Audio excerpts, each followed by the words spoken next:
Hi, I'm Megan Rodgers with Dhalyn Warren, Sidney Batista, and Stadler. My name isn't just Stadler. It's Audrey Stadler. Is there a difference? So the topic that we're discussing is the British colonies in the Americas. Woo! It's kind of a huge topic in our history. I mean, we are in one of the 13 colonies. Yeah, that's right. Georgia was one of the 13 colonies. True, the 13 colonies were Delaware, Pennsylvania, New Jersey, Georgia, Connecticut, Massachusetts Bay, Maryland, South Carolina, New Hampshire, Virginia, New York, North Carolina, and Rhode Island. Let's start with the Massachusetts Bay, seen as it was technically the first of the 13 colonies. Well, separatist Puritans founded it in 1620. Their main resource was timber, raw material for shipbuilding. Dhalyn, you said it was technically the first. Elaborate. Besides the fact that there were other colonies before it, Virginia truly had the first colony. Do you mean because of it containing Jamestown? Yes. You know, Virginia was established as a royal colony in 1624. Yes. Founded in 1624 by John Smith, the colony was based on plantation agriculture.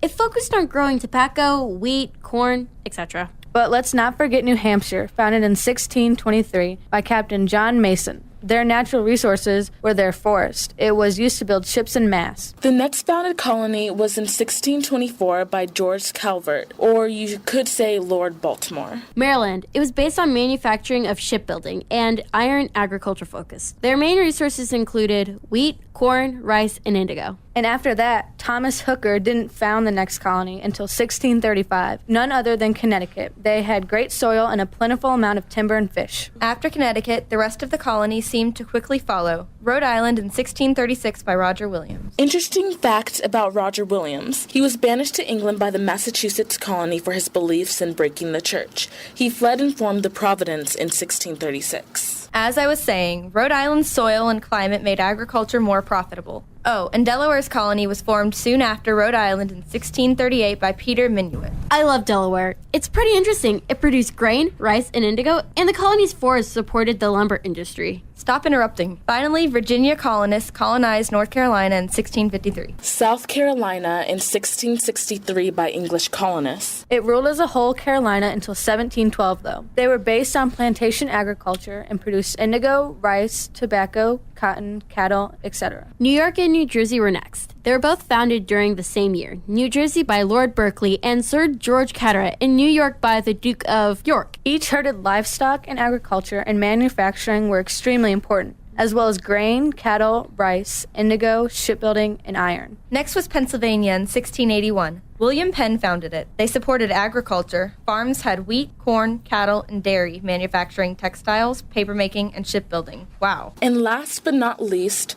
Georgia. They were pretty late in the game. James Oglethorpe founded them all the way in 1732. 'Twas the last of the English colonies established. Like many of the other colonies, Georgia was based on agriculture, indigo, rice, and sugar. Now that we've discussed all the colonies, I think we should go into the religious significance of the British colonization.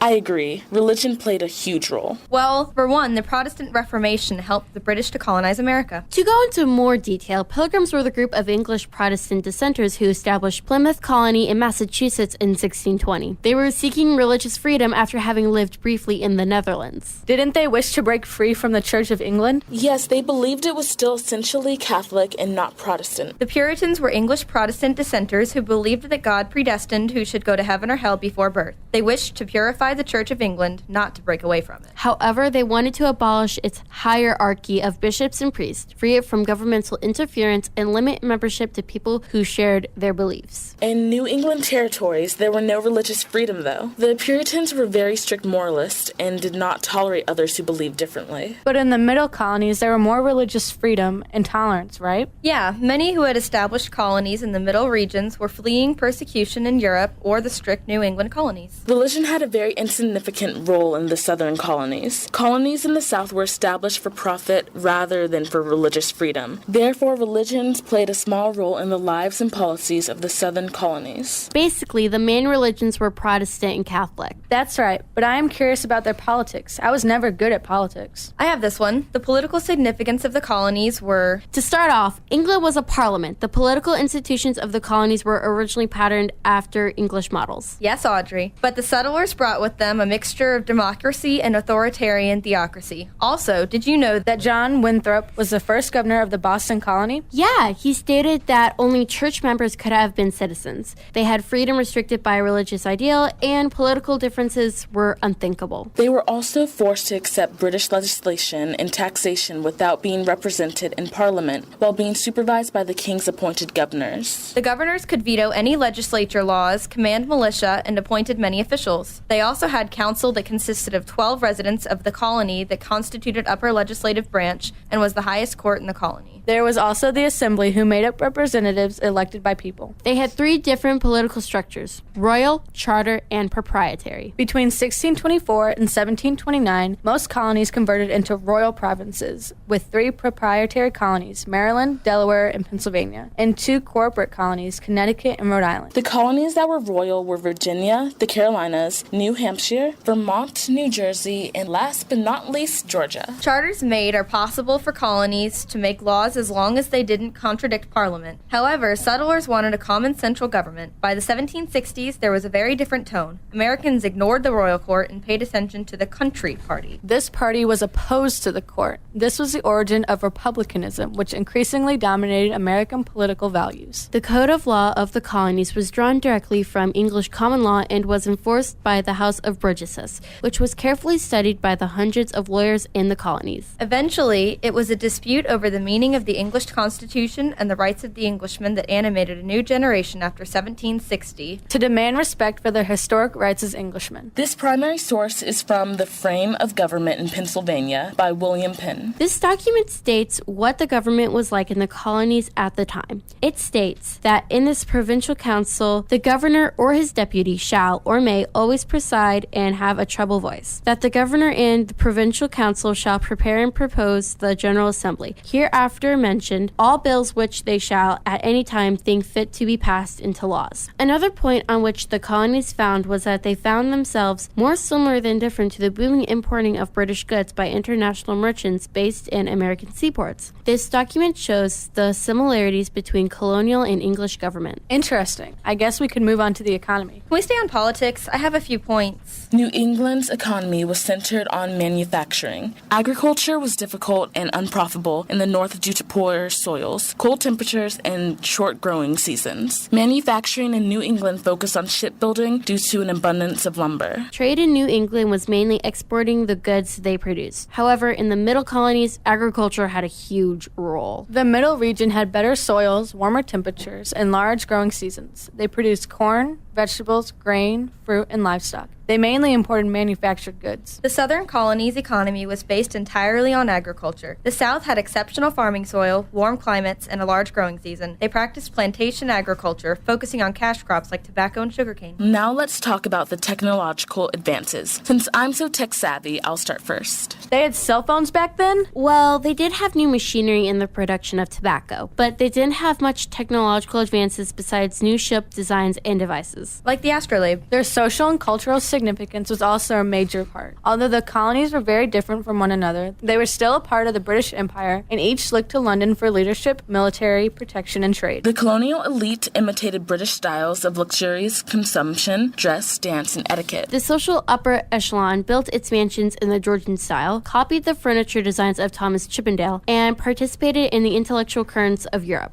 To many of their inhabitants, the seaport cities of colonial America were truly British cities. The British economy had begun to grow rapidly at the end of the 17th century, and by the mid-18th century, small factories in Britain were producing much more than the nation could consume. Finding a market for their goods in the British colonies of North America, Britain increased its exports to that region by 360% between 1740 and 1770. Because British merchants offered generous credit to their customers, Americans began buying staggering amounts of British goods. Economic integration across the Atlantic was more and more reality as the economy of each colony matured and was more involved in oceanic trade. Do you think that covers most of the British colonies in America, Stadler? Don't call me Stadler. Thanks for listening and have a great day.